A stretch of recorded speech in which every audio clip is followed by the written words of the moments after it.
Awit wis kadung madhep kang sarta mantep rasaku marang si Drupadi. Wong ayu kuwi ora kaya Drupadi. Wiwit pucuk rambut nganti jempol sikil babar pisan ora ana getek cacate. Acek siteng aku nek ora Drupadi lu wong ora. Wong kuwi wis gandrung kepaung.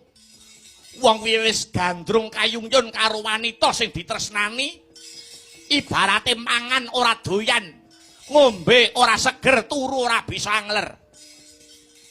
Turu mlumah, ketok-ketokan wong sing ditresnani saka dhuwure. Turu madhep tengen, ketok-ketokan. Miring iwa ya ketok-ketokan. Arep murep ya kok keganjelen. Abot-abote wong nandang gandrung ki kaya ngono kuwi te. Napa mekaten? Iya.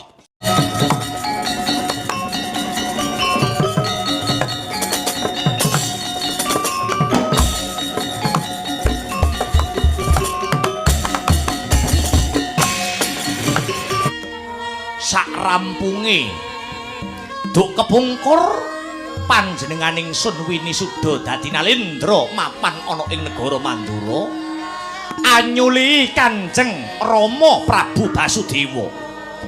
Jeneng sira Narayana ninggalake negara Mandura. Ngaturake puja lan puji syukur kunjuk Hyang Agung awit ripalungguhan iki Narayana wis gelem bali mapan ana negara Mandura. Jane Yayi Narayana ki bubar saka ngendi wae to, Di? Kok Prabu? Waleh-waleh menapa? Yektosipun ingkang rayi bibar kemawon nindakaken semedi tarak brata awit menapa? Awit dinten samangke wonten payo-payo ingkang animbrung negaranipun Paman Prabu Setyajid. Nuwun inggih negari Lesanpura. Paman Prabu Setyajid rak kagungan putra-putri ingkang asesilih kusumaning ayu Dewi Setyabama. Pranyata Dewi Setyabama wanita ingkang sulistya ing warna. Ketitik kathah para raja Narpati miyang bupati ingkang kepengin anjatu krami dumateng sekaring kedaton Lesanpura nuwun inggih Dewi Setyabama. Saking kathahipun para raja Narpati miwang bupati wonten satunggiling Narendra ingkang linangkung kasektenipun ajejuluk Prabu Yudakala Kresna, nggih Prabu Kresna Pujangga. Inggih Prabu Yudakala Kresna kala ratu wingking saking negari Dwarawati Purwa. Punika ngepenginaken Yayi Setyabama kanthi ngancam lan ngincim menawi panglamaripun Prabu Yudakala Kresna dipun tampik sayekti negari Lesanpura badhe dipun bumiyangus. Lah dateng mriki Paman Prabu Setyajid ajrih karana mangertosi dhumateng kaprawiran lan kadigdayanipun Prabu Yudakala Kresna. Ngantos kawiyos dawuh pangandikanipun Paman Prabu Setyajid, sok sapa sing bisa nandingi kasektening Prabu Yudakala Kresna? Tiyang menika badhe kaparingan wujudipun bumi Dwarawati Purwa kawimbuhan angsal putri boyongan inggih menika kusumaning ayu Dewi Setyabama.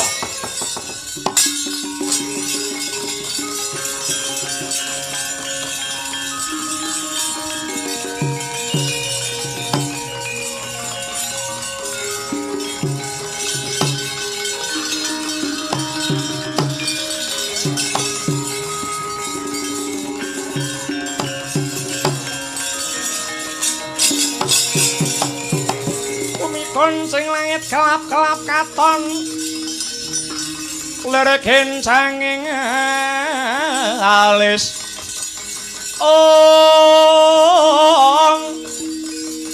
are sang maweh gandrung sabarang kadulu wukir moyak mayik saking tias bali wur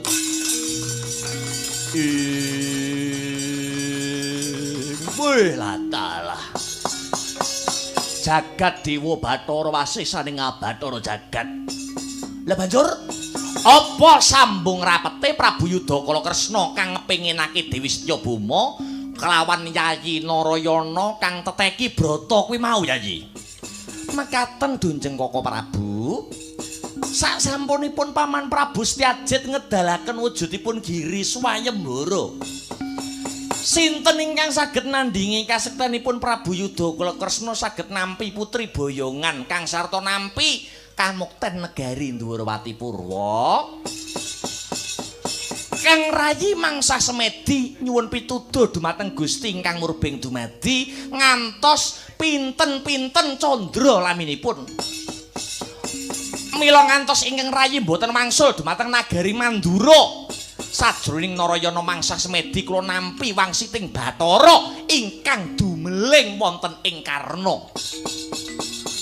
Wangsit kala wau nedahaken supados Narayana anglebeti wujudipun Giri Swayembara.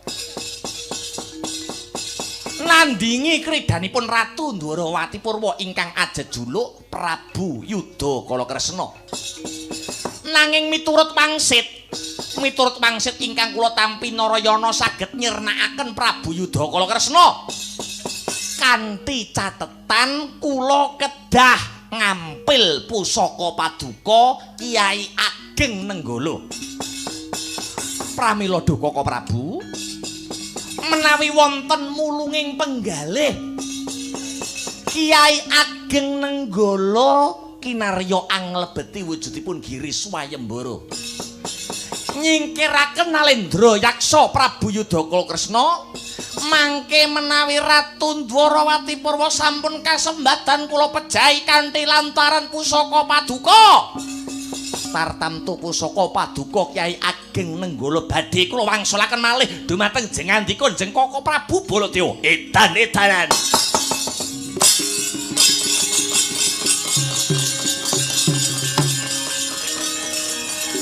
Oh.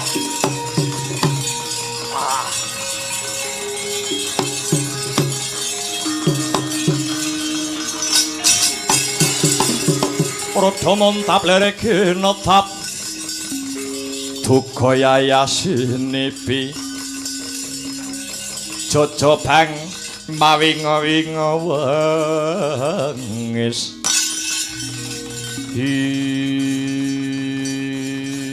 Wah madalah Kesmalane leketeki jagat gelag-gelai bumi parsumaning jajil sukertaning bawana. Kowe pinter Narayana. Olehmu miwir tembung rakit basa kaya-kaya ora ana wong sing ngerti sing dadi gedhohan lan setyamu. Ning Baladewa iki dudu wong loro saudon telu sak urban. Aku iki angin ae tak jaring Narayana. Mula tanggap sasmita sak tenane sak tekamu ana kene iki mung golek srana. Olehmu kepengin merjaya Nalendra Mandura Prabu Baladewa. Kowe ngerti Prabu Baladewa ki mapan pengapesane Prabu Baladewa kuwi mapan ana senjata Kyai Ageng Nenggala. Negara Mandura kuwi senadyan bawera nanging yen wis koncatan Nenggala padha karo ilang kang dadi yonine. Ing kene kok gunake kanthi bener becik. Kowe ngawu-awu nyilih Nenggala arep tok nggo ngleboni sayembara. Nanging satenane kowe duweni tujuan mentala karo Baladewa. Mengko yen Nenggala wis ndak paringake kowe ora wurung kok ngendingke aku. Yen ingsun wis tumekaning Pati Mandura kok kakai bajingan ora enak iwake Narayana. Sawis payung sadurunge udan pupur sadurunge benjut. Kowe kere mlebu bale ora pantes nyidak bumi Mandura. Sapa wae wani ogreh kawibawan negara Mandura ora nyawang kuwi sedulur apa wong liya. Caplak andeng-andeng ora pernah papan panggonan iplas Narayana. Wah!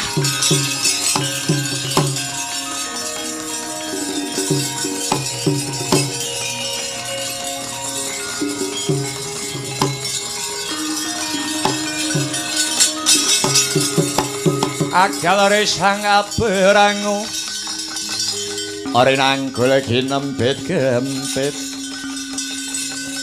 dosang arat ananing bawana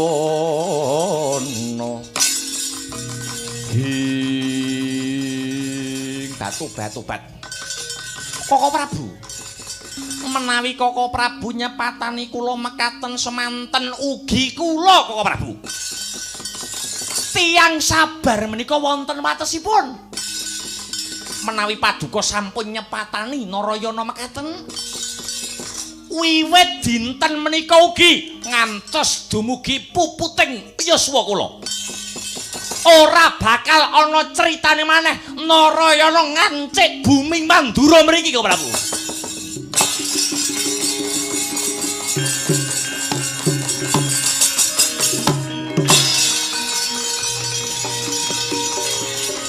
yangsat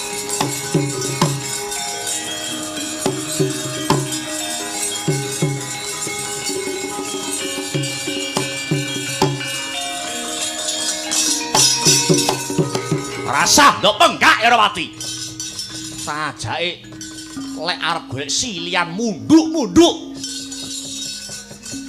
dikira aku wong ora tanggap apa piye Narayana ngrake tembung lho lek nyupan-nyupane ora minggat tekan Mandura nenggolo muncul tekan epek-epek ora mudyar derajat apa Narayana menungso ora kena gawe becik pancen citak dadi wong kere kan Narayana ya jingan tenane tak jicek raine tobat kok ana to Nalendra sing wengise kaya ngono kok ana ya menungso kok mentalan kaya ngono ben nek ora karo Narayana wis ora dulur-duluran aku ora patheken pancen wis cilik diatur angel pas jaman ana Widara Kandang kok nyambut gawe angel isine mung lintuh pancane padha sengkut tumandang nyambut gawe ning sawah dhewe malah lintuh ning omah.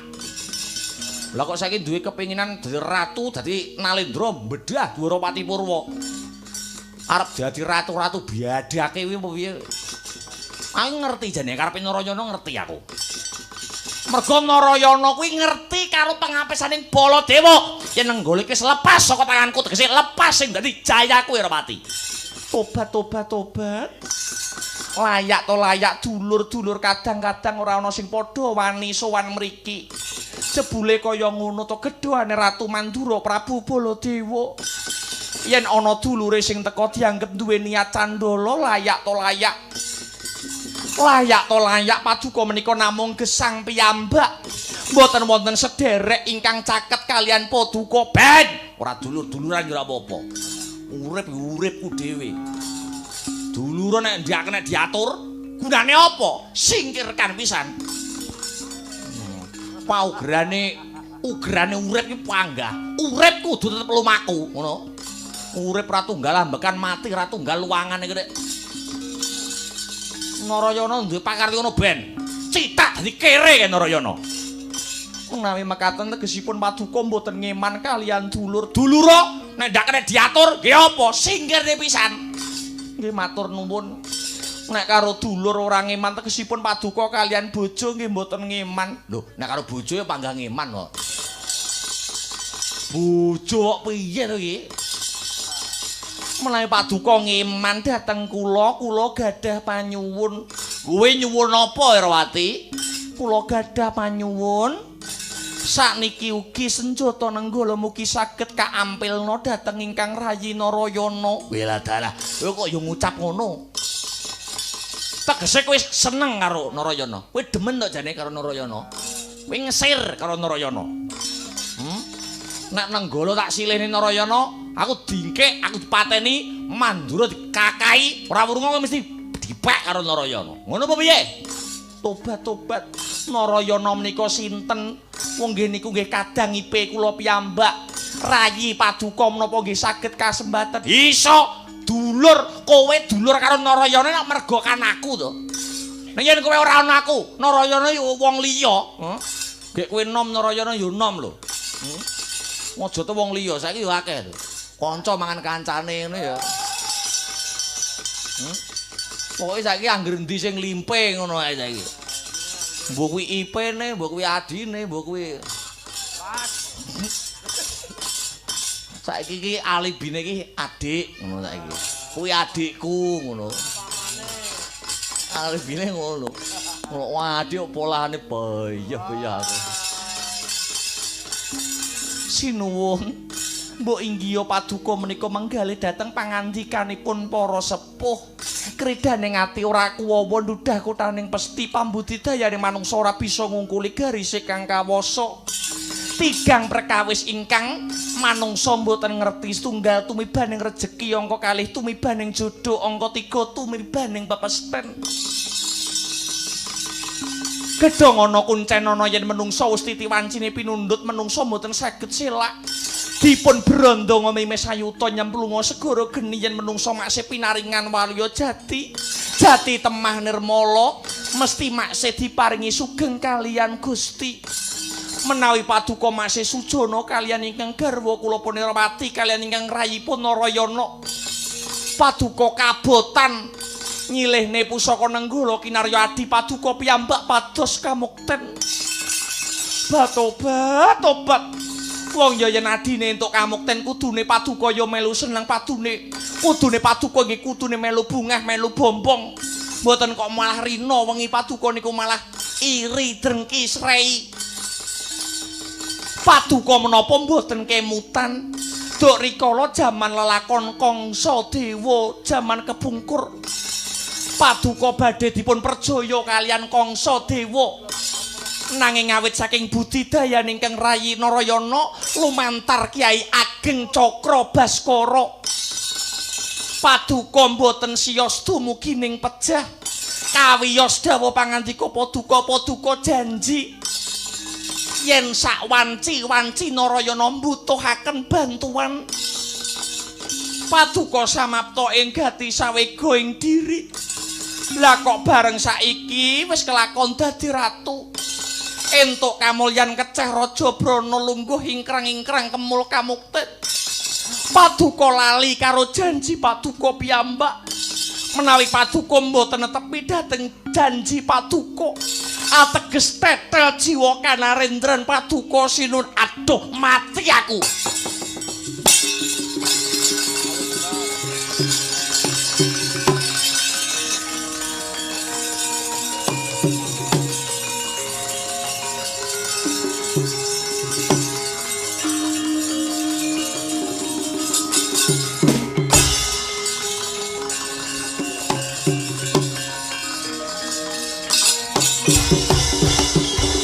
Yen tak rasa sedina kaya setahun rasane kaya wong bingung iya awengi tak bisa turu ampun tansah wisianmu kebayanganmu katone netra sepulane iku wong rasa kangenku.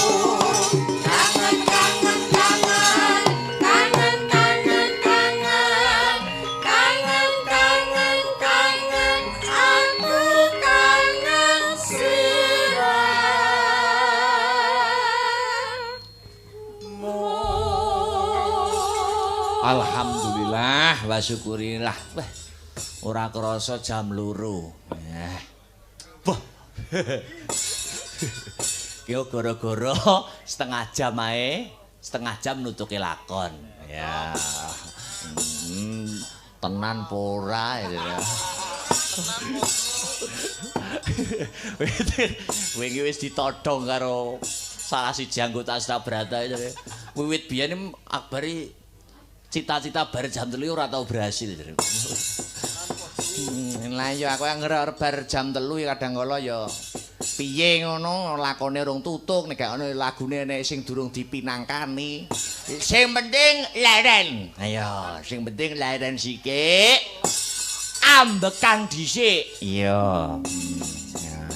Dasare iki ning apa kuwi? Ning dulure awake dhewe Mbak Sri Pesek karo Mas Bimo Cahya Kuncara langgenga anggone jejodhian nganti kaken-kaken ninen-ninen. Amin. Pancen sing disuwun kaya mangkono kok Dik Bagong. Wis aku ora iso matur apa-apa, ora bisa tutur sembur-uwur. Nanging bisa aku mung ndongake aku kelawan kanca-kanca Sanggar Seni Astabrata, gitu. Sak pungkurku mayang ning kene, sak pungkure kanca-kanca Astabrata. Nabuh ana ing panggung iki kang sarta sak pungkure sinden-sinden mudhun saka panggung. Muga-muga Mbak Sri tansah karo Mas Bima tansah pinaringan sehat wal afiat, ayem tentrem anggone mbangun Bali Wisma, ngono ta? Ngono ya lah. Mergo ngene, arepa semeriah apapun acarane, serupian-rupian apapun acarane, nek wis rabi, ya toh, diesel utawa genset ke mati, ya toh, kowe ning kono lho, lagi wiwit urip ki ning kono kuwi. Wah, ngono ya lah. Mula wong-wong nek mengucapkan selamat menempuh hidup baru ki ya ngono kuwi. Hidup baru lagi dimulai, lagi diwiwiti. Aja mung dipikir enake tok, nanging ya pacobane ya mesti luwih gedhe. Wong jenenge tanggung jawabe luwih gedhe, mesti ya otomatis pacobane ya luwih gedhe. Wah, ngono ya Dik Petruk. Ayo saiki omong-omongan karo ngaturake tetembangan. Iya. Ora ketang 2 lagu 3 lagu kanggo ngasuh sawetara. Ya. Wah, mawawan ya wis. Gelar campur sari. Iya. Sapa iki, Mong? Rombongan kene sing siang malam sapa? Iya. Ya sing ibot kae yang jelas. Wah, jan. Prinsipe kanca-kancane kok krasa ngantuk raup, ngantuk raup, ngantuk raup. Pokoke dilarang sambat. Iya. Gandeng adicaranipun temantenan Nika mau wonten pamundutan Setya Tuhu. Wis Setya Tuhu. Dibawani sik. Monggo. Nika gerongipun wonten kalih. Ya.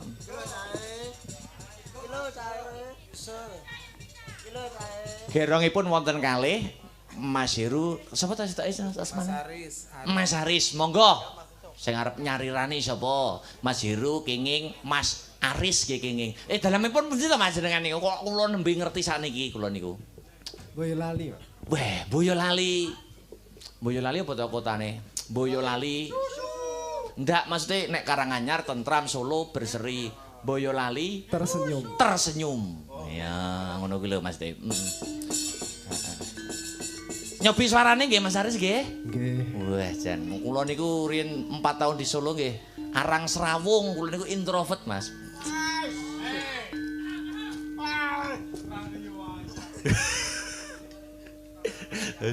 Yo, monggo Mas. Ya, jan. Pamintaku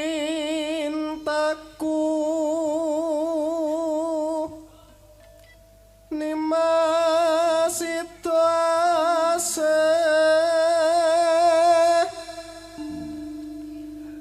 hatot runtut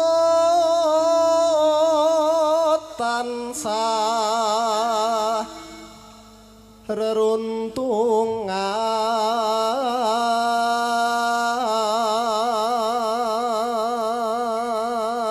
Mas Aris sampun kapok lho nggih, srawung kalih kanca-kanca Astabrata. Mboten. Ampun kapok nggih. Niki nggone wong kenyih niku mriki, Mas. Jan-jan kenyih-kenyih atos-atos nggih mriki. Terus lanjut, Mas. Ing sarina sawah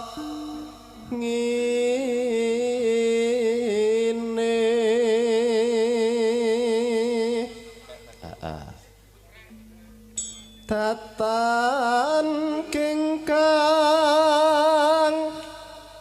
sarampot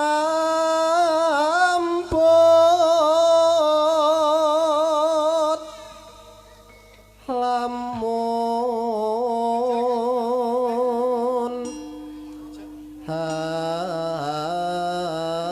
atoh caketing ing ati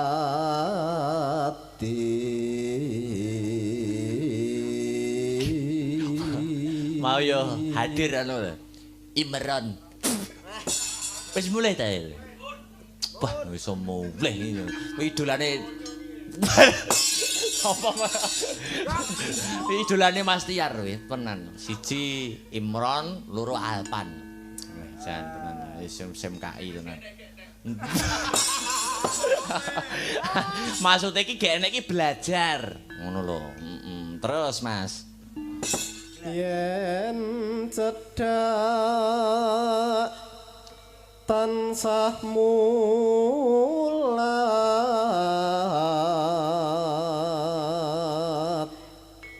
sito asih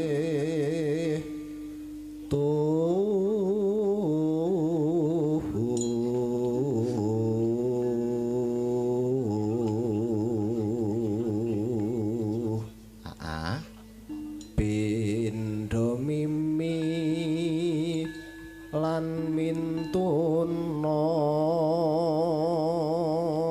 jenengan Boyolali ini pundi Mas musuk musuk nggih musuk kula wonten lho jadwal teng Boyolali nggih teng oh apa ya oh musuk Pak Joko nggih terus ditelaske hayo nimas bareng hanatapi wajib telaske sito asih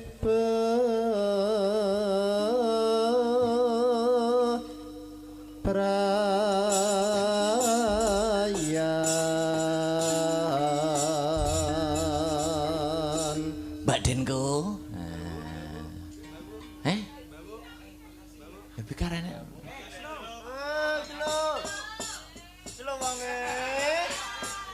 aman wis to.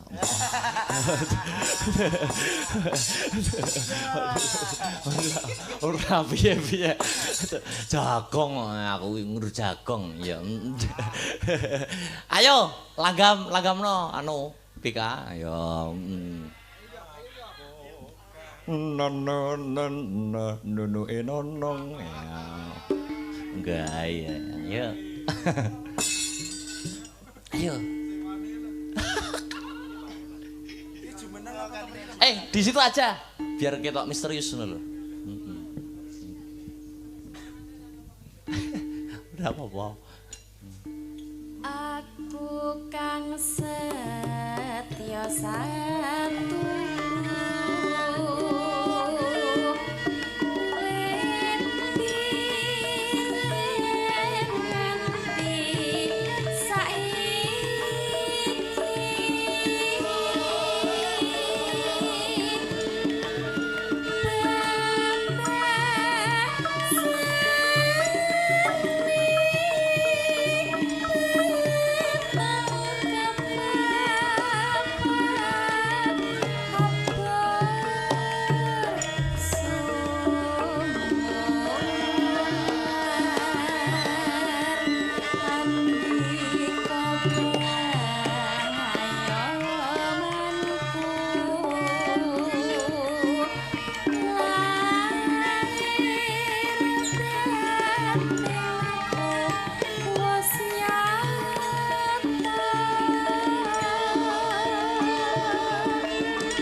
wis.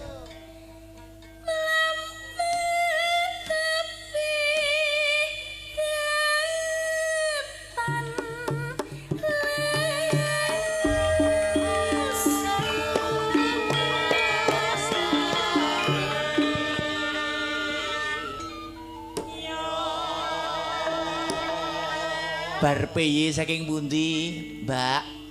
Saking Caruban, Mas Dalang. Oh, nggih cedak terus becek mriki ngaten nggih. Nggih, jago niki mergi napa niku dayane Mbak Sri nih lho Mas. Dados temanten anyar.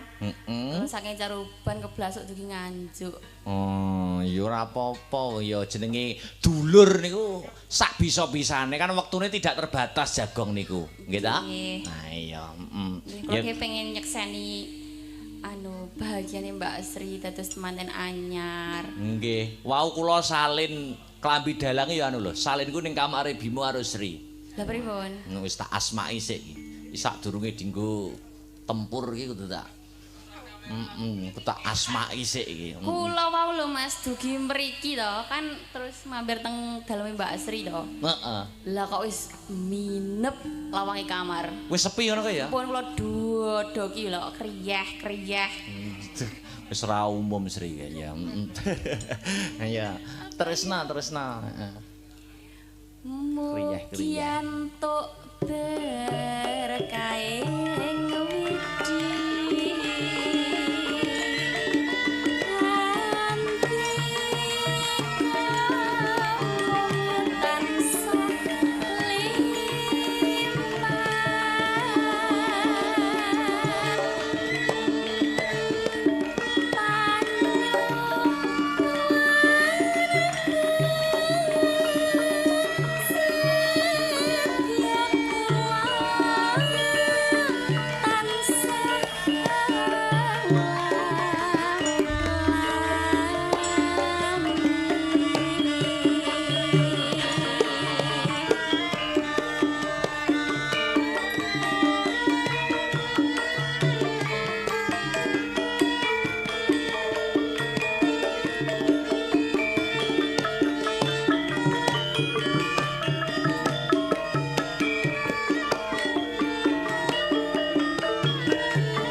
Op.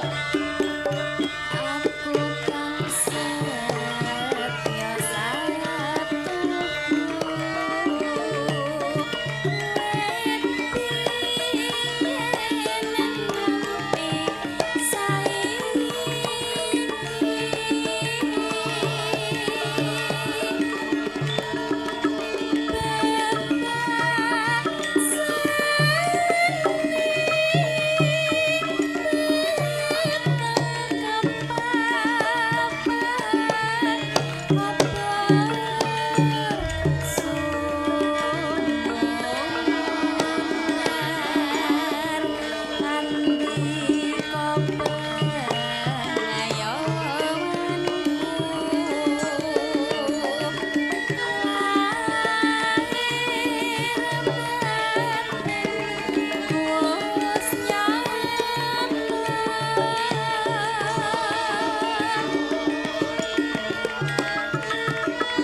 Tembang menika nggih kula kintunaken pinanganten kekalih Mbak Sri kali Mas Bimo. Heeh, jare Mas Bimo suwambat karo aku mau. Wah, jare kesel. Duwe gawe iki tiba yo kesel yo. Ayo. nganti urung sempat turu wit wingi ngono ya wis ora maido dadi nganten ya ditentekke anu Mbak Yop ayo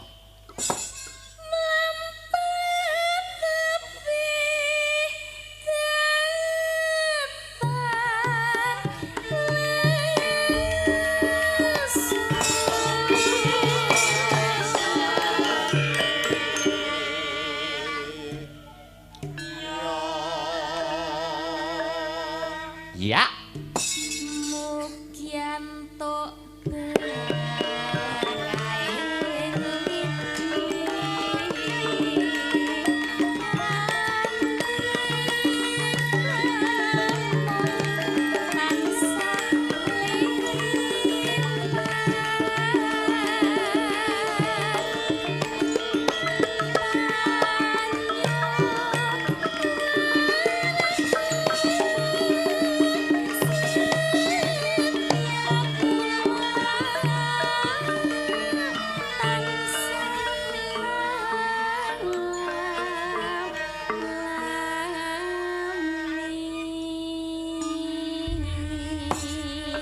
matur nuwun nggih Mbak Yowika pun dono swara dispesialkan untuk pinanganten berdua.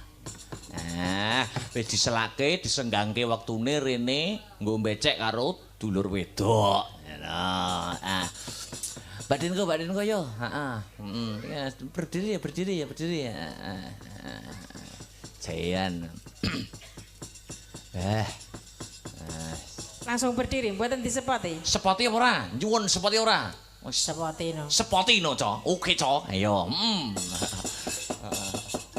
Wah, anggere gosek wis nyekel base wis ayem. Ayo Mas Gosek. Kok jadi salahne lho ge anjing e. Hei, ngono aku. Yo,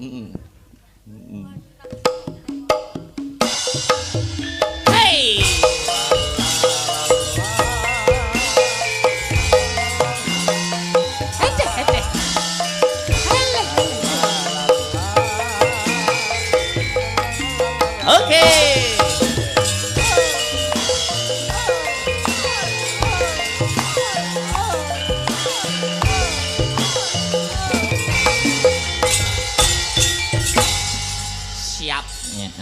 Mbak Denko selamat pagi. Nggih, selamat pagi. Ayo. Sing musik, Mbak, sing anyar apa? Sing musik. Musik. Nyanyi iki aku. Lho, lha piye? Kok derep. Iya. Nyoba sumanding. Oh, semanding. Semanding ngono kae lho. Semanding lho. Semanding. Semanding Mas Tris. Mas Tris pengibut senior nganjuk. Iya. Nyugur karek kuwi tok nganjuki. Napa nggih, Mas? Ya niku kalih Pak Guntur. Oh, niki lahirnya zaman purba niku. Wow, zaman dinosaurus terus. Oh, dinosaurus. Lah niku tunggale jenis napa, Mas? Sapa? Mas Tris niku jenis napa? Nggih Pitekan Prus Erectus niku.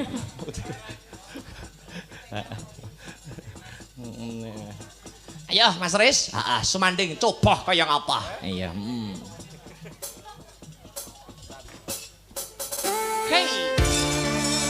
Oke, masih bersama Campur Sari Astabrata.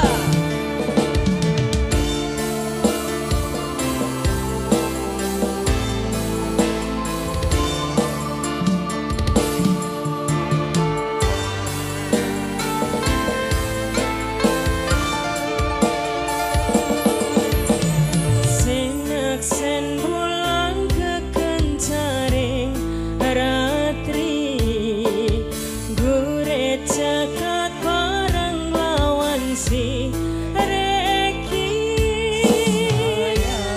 tatah bunga ngrenggo tresno nyanting sliramu kenyo manis sasotyaku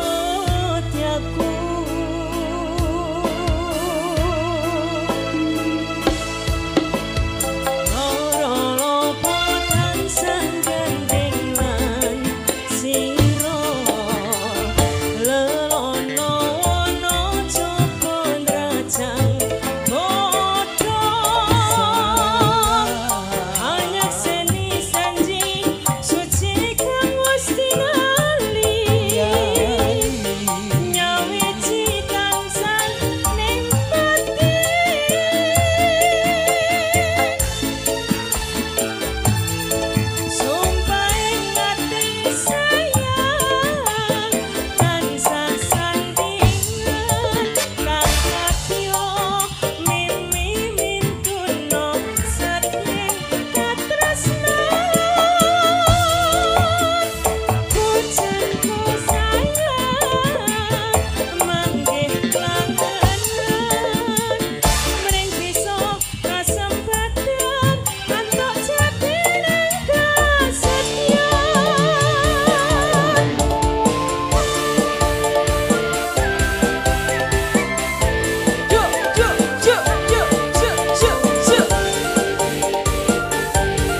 caket bareng kawan si Reki natah bunga ngrenggo tresno nyanding sliramu kaya manis sesotyaku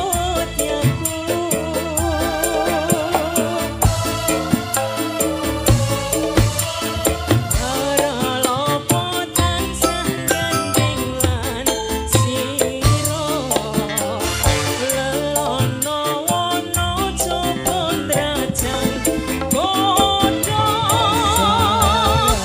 hanya seni janji suci kang wis tinali nyawiji tekaning pati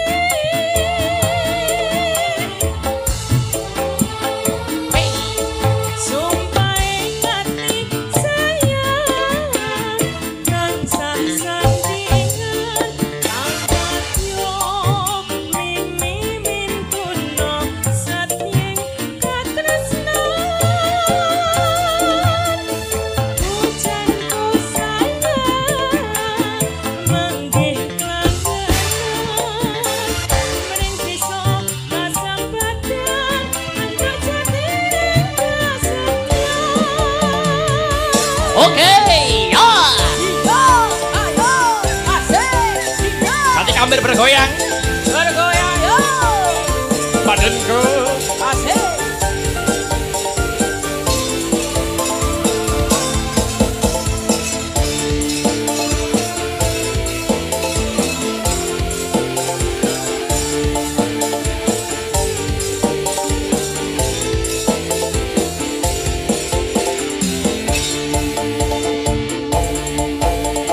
sinar sen bulan kekencari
kasih. Nah, terakhir ibuke Ayom. Ya. Ibu guru kita. Nah, ya ibu guru kita. Nggih. Bu Ayom. Pripun? Anu, terakhir sing anu nuansa duet. Oke. Karo Mas Heru bisa, karo Mas Aris bisa. Gak dadi yo. Mas Arya kok wis luwih tawan mung to, Jal. Nggih. Lho iya. Yo. Tapi tak anu, tak tengeri. Maksudnya ki aku angger Banyol kok Arya Arya khususnya. Nggih. Kuwi cek iso guyu ngono, berarti wis sehat. Sehat. Kaya ning ndi ke sing lara ke? Blitaran apa gitu? Gak iso guyu blas. Meneng ae. Mbek merem ngono. Aduh. Oh. Layak teko omah gak aro-aro. Weh. Kesel mbakne. Langsung suntik ya kayak? Suntik. Nyuntik apa suntik? Loro karone. Oh, iya. Ayo Mas Heru. Oh iya.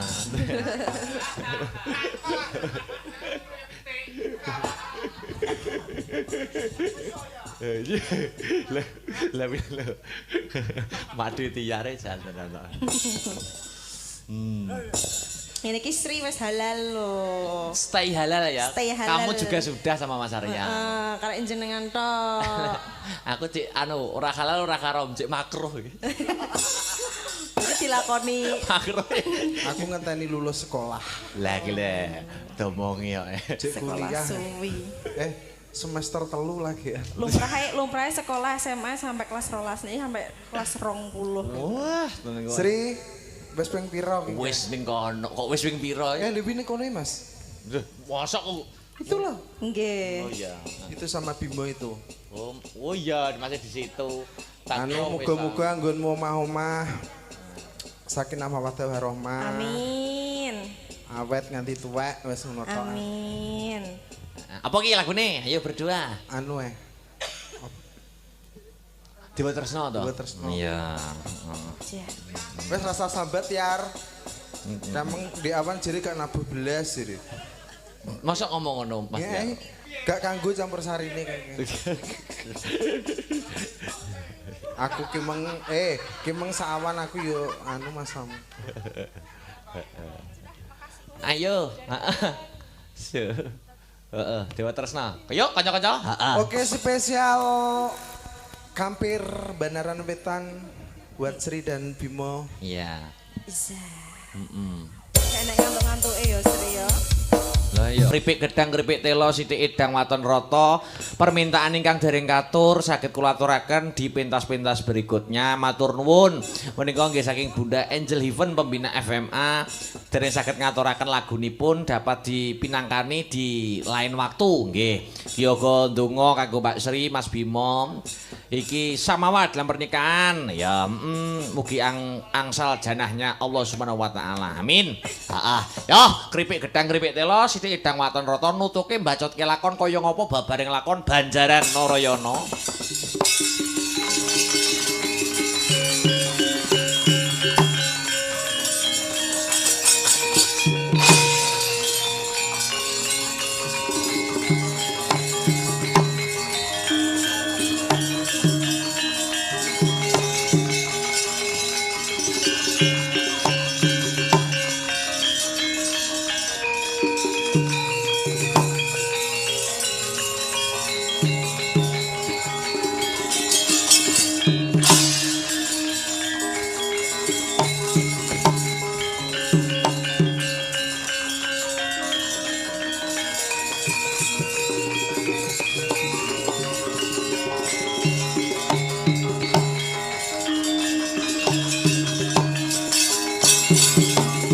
Aritaning satriya linuwe kang maradi mring kautaman tanpa kat mring pangestine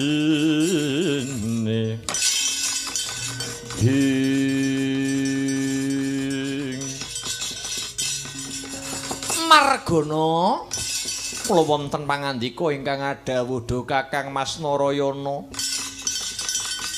sing tak kandhake kelawan jeneng sira iki mau mestine sira lak iso nampa to inggih saged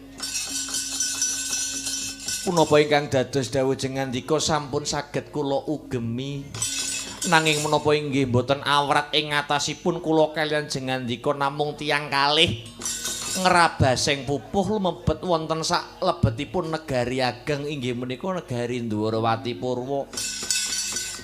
Yayi ing dina kelungguhan iki Yayi Margana tak tanting merga prasetyanipun Kakang muktinipun Kakang uga muktine Yayi Margana yen ana rubeda rekasa rekasaning Margana pun Kakang mesti bakal melu bebantu mula Yayi ing ripalungguhan iki bantunen pun Kakang mboyongi sawijining putri saka Lesanpura nuninggih kula namung dederek nanging upami ing tembe wingking paduka saged kasembadan menapa inggih paduka ing tembe wingking saged bebantu saupami kula anggadhahi satunggiling gegayuhan Margana seksenana jagat sak isine ya Yayi Prasetyanipun Kakang Narayana lan Margana iki padha karo suruh lumah lan kurepe yen dinulu beda rupa yen gini-gini tunggal rasa. Besok apa sing dadi kekarepanmu saugerpun Kakang bisa nyembadani mesti bakal tak sembadani Yayi.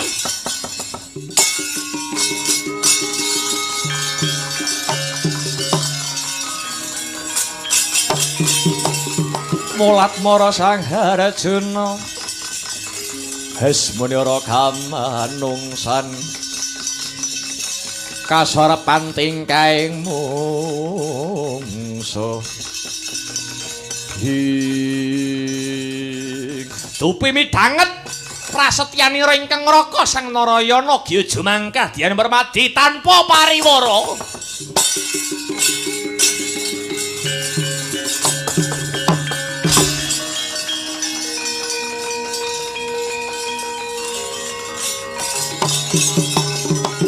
Mareka den prayitna semuririh eka hambalik titiyane gandayane trisanya pranama sasi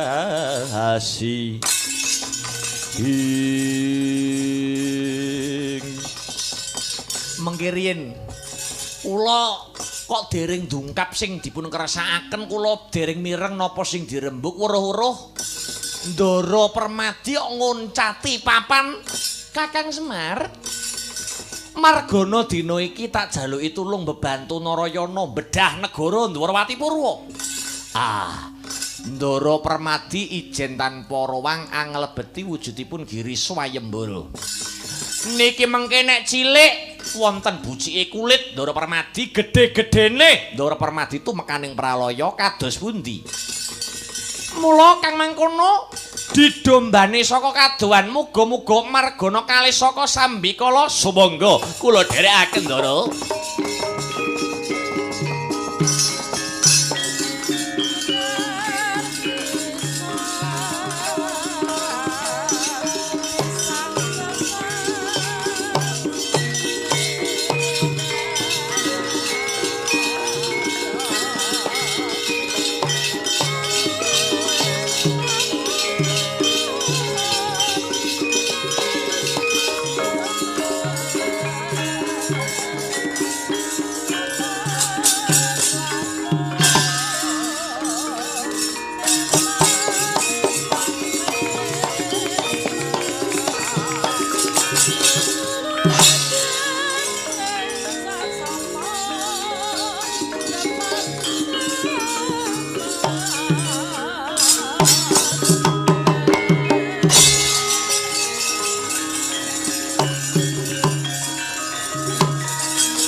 Punapata mirah ingsun prekaten was pagong mijil tuku dahat tanpa karya Kakang rina mekat Gusti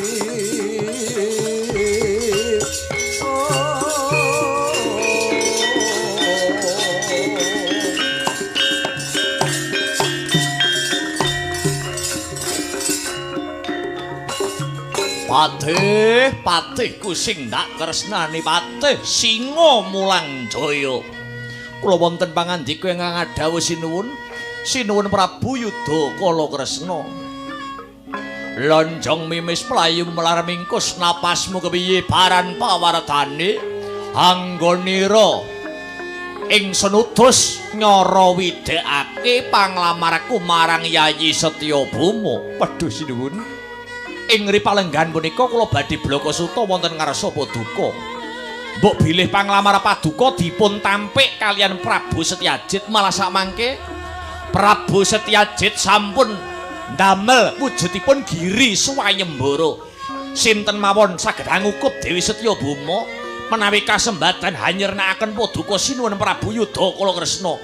Pramila sinuwun kawilujengan Paduka ing ngri kalenggan samangke bebasan ancik-ancik pucuk ing ngri Gusti. Lah.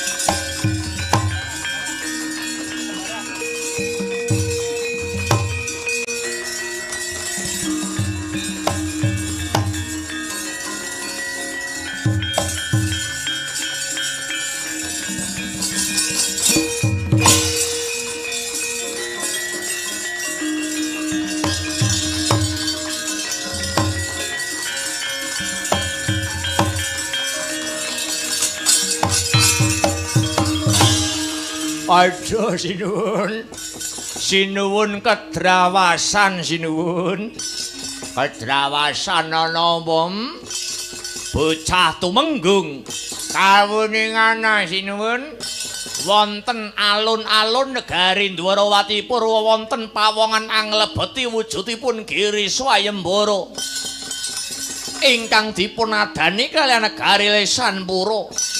Sajakipun pawongan kala wau milik kalian Dewi Setyabama ketitik kepengin aben ajeng kalian Paduka. Weh, adalah kabeh wae aja ana sing padha melu-melu.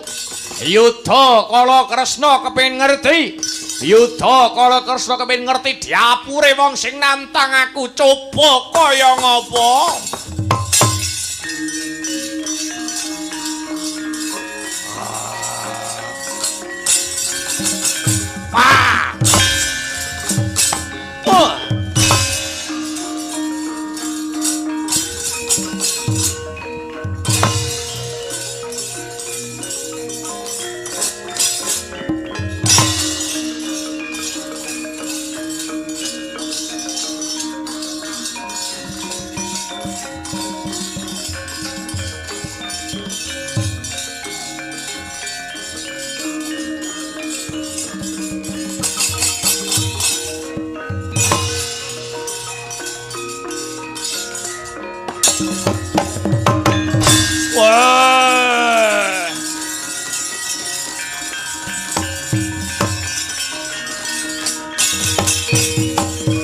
Yaksa Guru Rupa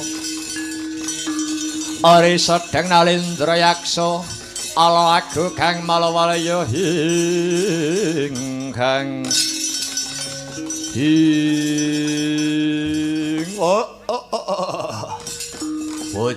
Bojleng iblis laknat padha jik-jikan kici wali kici sadat setan wali kobra.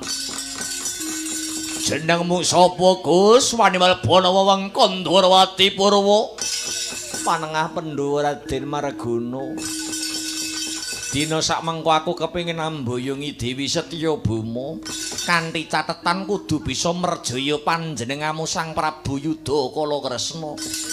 Mula uncupna kang dadi tanganmu manuta ndak pagas janggamu dina iki tauntal mangsa ngambau cethak kowe Gus.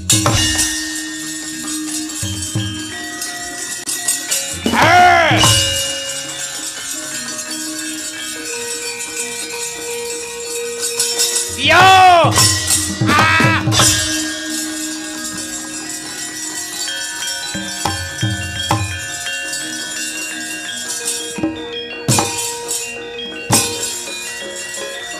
Wah!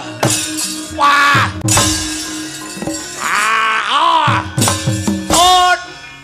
Ya! Wah! Hi! Oh! Hi! Oh! Hi!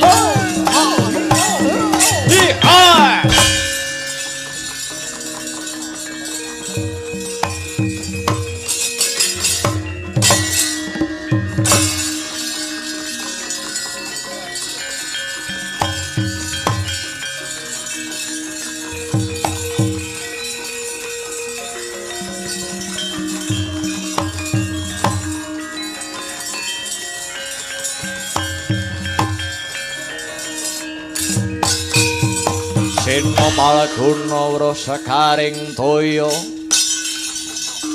Rikala ngebyur samudra alon gulung-gulungan ing Jlamprong wonten pangandika ingkang dawuh do Kakang Mas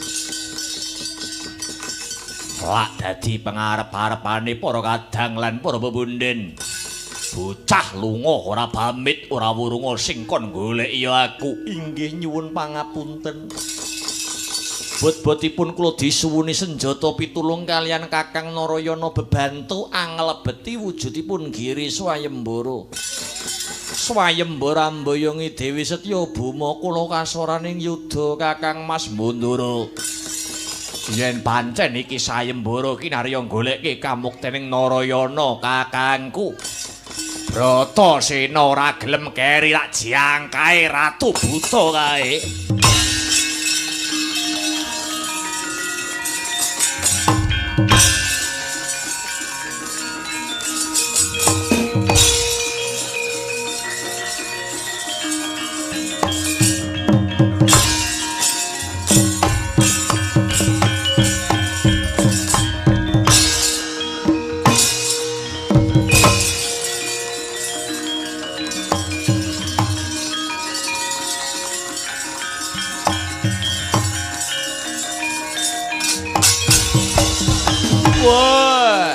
Sapa neh iki?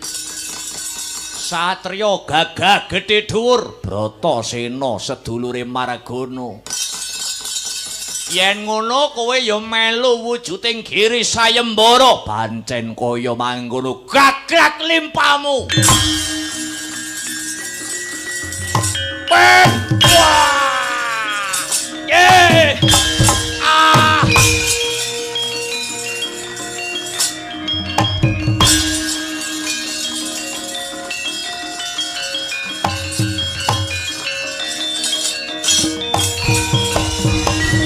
Prabu Yudha kala Kresna njrebabah ndepane lemah getih kutah ngebaki jerambah eling-eling bawaning Nalendra ingkang sekti Mandraguna Ratu Buta kang kesinungan kembang kang aran kembang Wijaya Kusuma cangkoke Wijaya Mulya ingkang mapan ana cethake Prabu Yudha kala Kresna senadyan mati sedina ping 7 paribasane kalamun Sekar Wijaya Kusuma maksih ana ragane sayekti bakale waluya jati temah nirmala gregah urip maneh kaya wungu saking Nendra Bratasena aku isih urip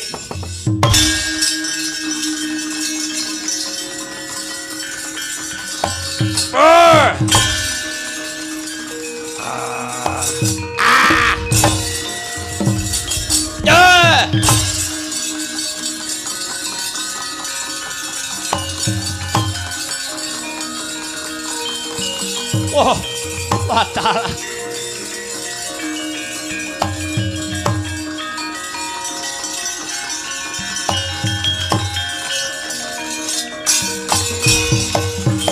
Dikra tandang sang Baladewa nenggalanira pinusti ing ngarsa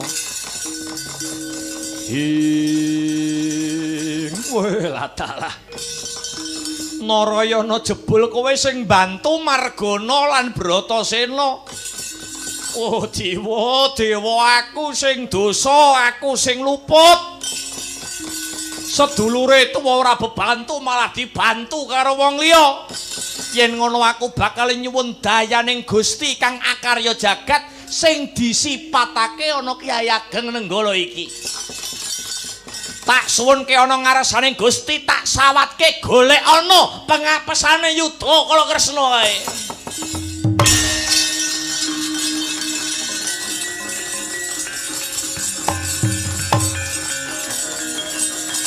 Wah!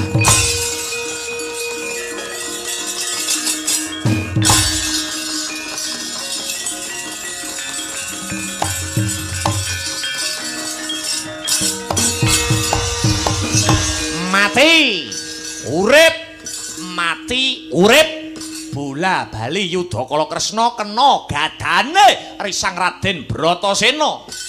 Parandene Dian Bratasena tan saged angrampungi karya. Nganti jibeg bebeg penggali Raden Bratasena anyarengi kalian cumloroting Kyai Nenggala. Anyarengi kalian cumloroting Kyai Nenggala ngenani tutuke Sang Prabu Yudakala Kresna. Ngebruk bumi pecah saknalika.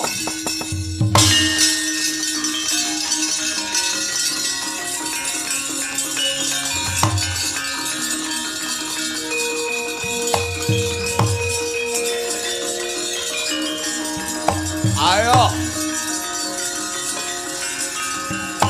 Gundala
Narayana.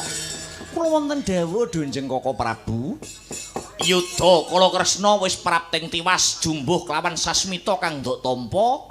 Patine Yudakala Kresna mapan ana Kyai Nenggala. Yayi, ora sah dadak kesuwen karep ben disekseni Bratasena lan Margana. Agemane Prabu Yudakala Kresna kaenggonen kanthi gaiping pangeran.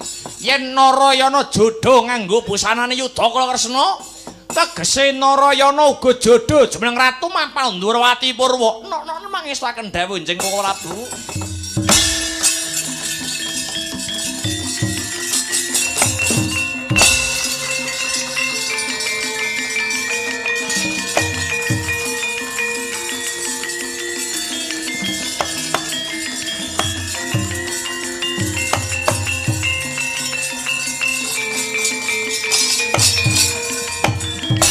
Mencorong mawa kekuwung bareng sandhangane Yudakala Kresna nduk agem.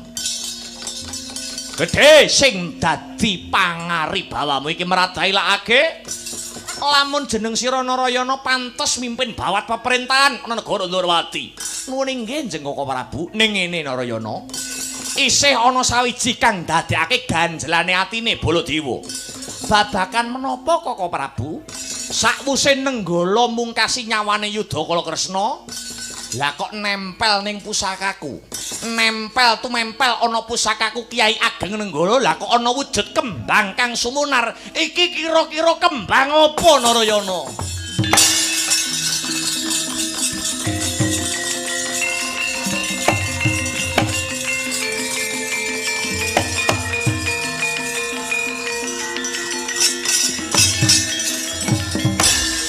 Kira-kira kembang apa? Ya jagat ya dewa ya Bathara. Kembang menika winastan Sekar Wijaya Kusuma cangkoke Wijaya Mulya. Kembang niki mapanipun wonten cethakipun Prabu Yudakala Kresna.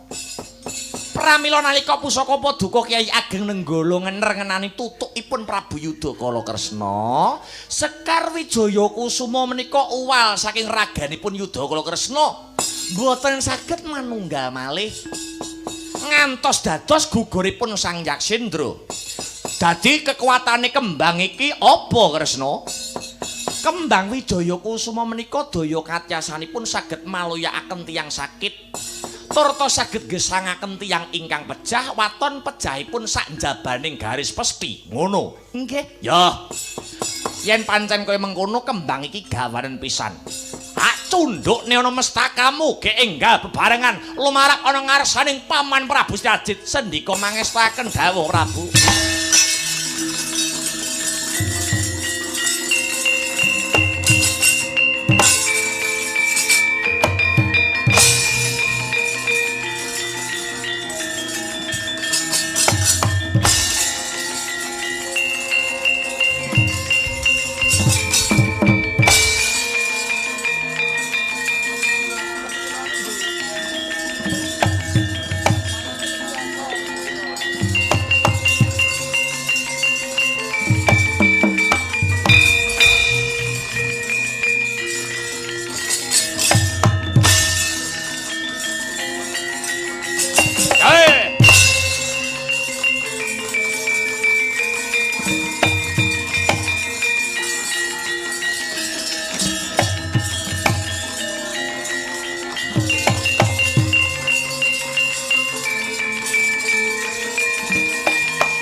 Yata laruta saking Gudha Sagurukula yen hatana mutusa sang seri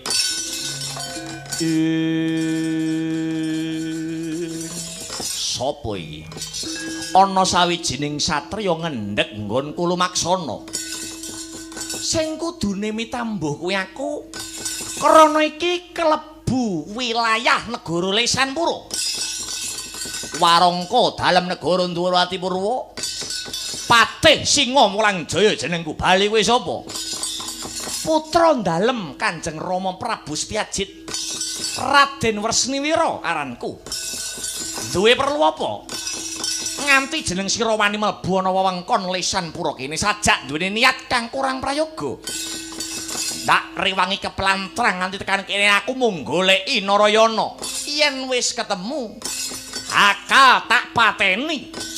Aku ora narimakake sedane Kanjeng Ratu Gustiku Prabu Yudakala Kresna. Narayana endi menungsane? Tak patenane saiki uga. Raden Narayana sakmengko lagi nganakake sarasean ana setinggil negara Lesanpura. Ora kena diganggu karo sapa wae. Edan besen urip ketandangan tenan kowe mungsuh Singa Mulang Jaya.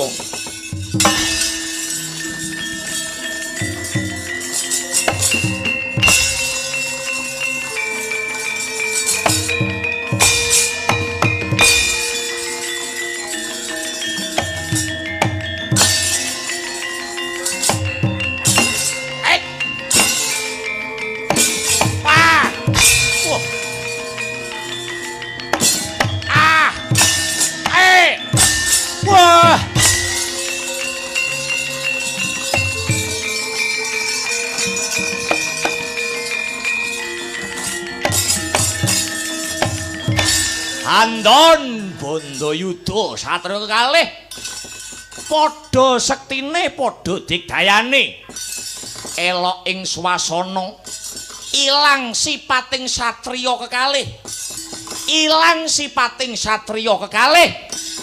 manunggal ana satriya bagus kang jumedhul saka raganira satriya kekalih.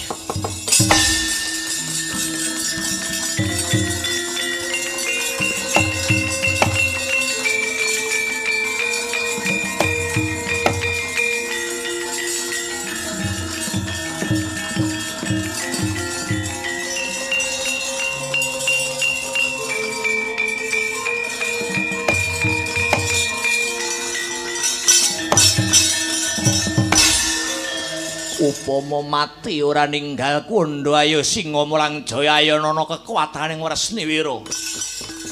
Waduh Raden, pancen margi menika margi ingkang kula tempuh. Kula sampun manunggal kalian paduka Raden Wresniwira. Kula Singa Mulangjaya sampun manunggal bebantu kalian Paduka Raden Singa Mulangjaya. Kowe wis manunggal kalian jiwa ragaku inggih. Pramila Paduka Raden kula aturi ngagem nami kula. Inggih menika Singa Mulangjaya. Mila Raden, asma Paduka mboten namung Raden Wresniwira, nanging ugi kekasih Raden Wresniwira. Singa Mulangjaya ugi katelah Raden Setyaki.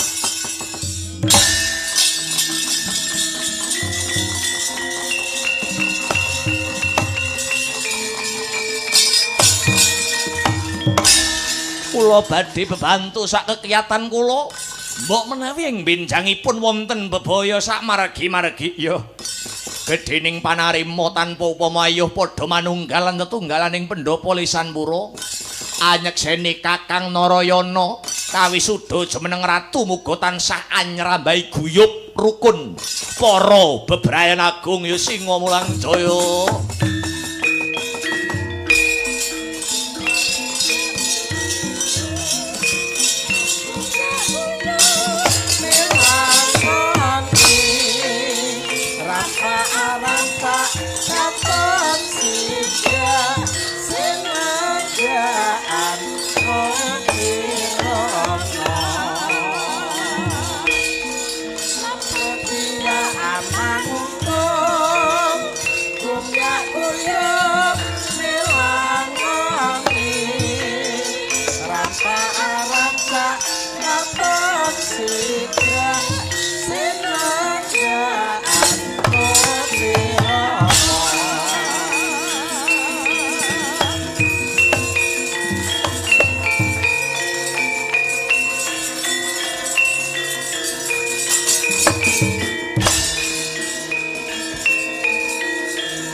Menawi priyayi ketiga menika kula sampun tepung ning niki kok wonten Nalendra ingkang ngalimpruk wonten ngandhap menika sinten?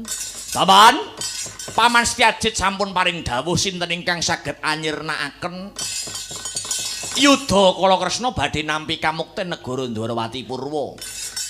Kawimbuhan putra Paduka Putri meninggih Yayi Dewi Setya Bumadene ingkang wonten ngajeng kula niki ingkang sampun kasembadan ngrampungaken wujudipun gelaring Giri Swayembara. Punika putra pulunan Paduka piyambak si Narayana. Waduh Narayana.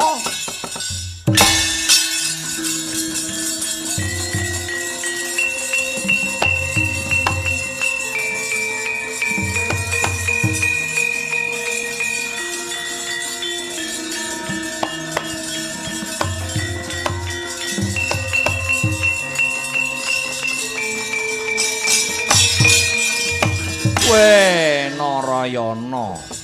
Nggih. Mula ing dina kalungguhan sakniki gandeng Narayana sampun saged ngrampungi karya badhe kula sekseni ing ripalungguhan sakniki. Anak angger Narayana dadi ratu mapan wonten ing negari Ndwarawati Purwa ngempek eyom jejulukipun Prabu Yudha Kalakresna. Paduka Raden Narayana jejuluka Prabu Sri Bathara Kresna. Prabu Kresna.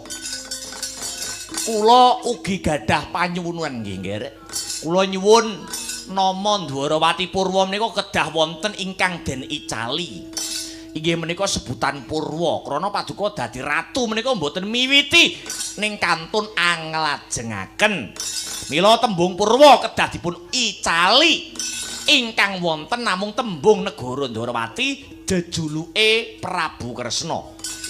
Nun inggih mangestuaken dawuh Kula titip Setya Bama dhateng Jengandika. Kula ugi mitungkas malih nggih. Kula menika duwe anak. Kejawi namung si Setya Bama niki duwe adi lanang sing jenenge Wresniwira. Si Wresniwira mang dadekke napa kemawon nderek kula titipke. Mang Didik Wresniwira. Nyun sewu larene radi nakal. Mang Didik inggih mangke badhe kula kanthi gesang mukti mapan wonten Ndwaramati. Mengkiri yen mawon kula ugi gadah panyuwun. Menapa Sang Prabu Narayana sing nyadang dari patih wis ana apa durung pati Ndwarawati? Dereng monten kok Prabu. Lah aku duwe panemu. Sing kok dadekke dadi patih iki sing saben dina nduk ajak runtang-runtung. Sinten? Udawa. Udawa ki pantes dadi patihmu mergo bocah jujur. Dadi jejuluke Prabu Kresna negarane Ndwarawati patihe Udawa senopatine Kadangira Wresniwira sineksenan jagat sak isine Astabrata.